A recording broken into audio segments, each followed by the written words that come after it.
做父母嘅其實就好似爬龍舟咁樣，係一場冇得退嘅修行。細路仔到咗升中嘅階段，睇住佢焦慮，我自己都會急。喺爬龍舟嘅過程入面，你會學到一樣嘢，急係冇用㗎。200米有200米嘅爬法，500米有500米嘅節奏。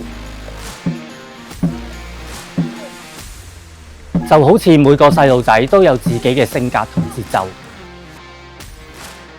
我係領隊，亦都係後備嘅鼓手。雖然比賽當日我唔一定會上場，但係喺呢支隊伍入邊冇一個係局外人。我同大家一樣一齊練體能、練耐力。面對我2歲半嘅仔仔，我都唔想做一個淨係識企喺高處指揮嘅媽咪。我會同佢一齊流汗，同佢一齊成長。舊年我做隊長，帶住大家攞到一個季軍。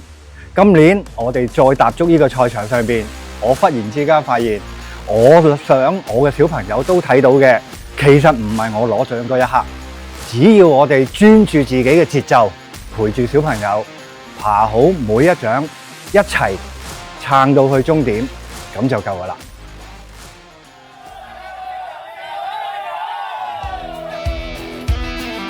我哋喺呢12堂嘅 training 裏邊，每一日都突破到自己。整個比賽我哋參與啦、訓練啦，大家一齊去做同一件事。呢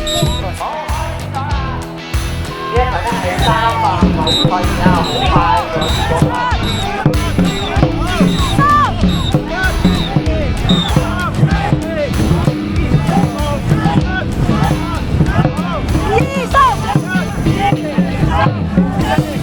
我哋攞咗第5名，成績唔係最緊要嘅，但係我哋可以享受到成個運動嘅過程。